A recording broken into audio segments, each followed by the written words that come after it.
আসসালামু আলাইকুম এভরিওয়ান। আজকে আমি রান্না করব হোয়াইট সস পাস্তা। এভাবে রান্না করলে বেশ খেতে অনেক সুস্বাদু হয়। প্রথমে আমি গরম পানি দিয়ে দিচ্ছি চুলায়। তো পানিটা ফুটে গেছে। এখন দিয়ে দিচ্ছি পাস্তা।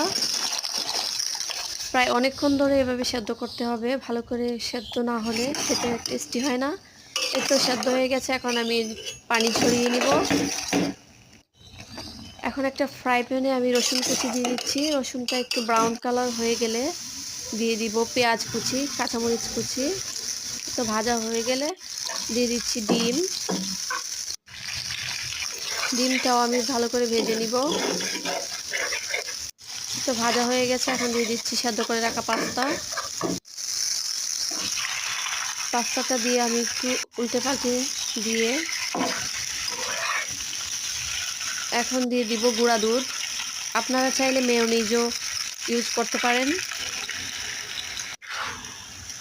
এই তো এখন দিয়ে দিচ্ছি সয়া সস, পরিমাণ মতো দিচ্ছি সয়া সস।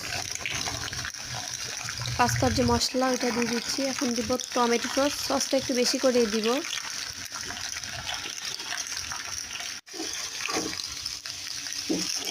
আমার বাচ্চা এভাবে খেতে অনেক পছন্দ করে। ওর টিফিনে আজকের খাবার। ভিডিওটি ভালো লাগলে অবশ্যই লাইক, কমেন্ট, সাবস্ক্রাইব করে পাশে থাকবেন। ধন্যবাদ সবাইকে। আল্লাহ হাফেজ।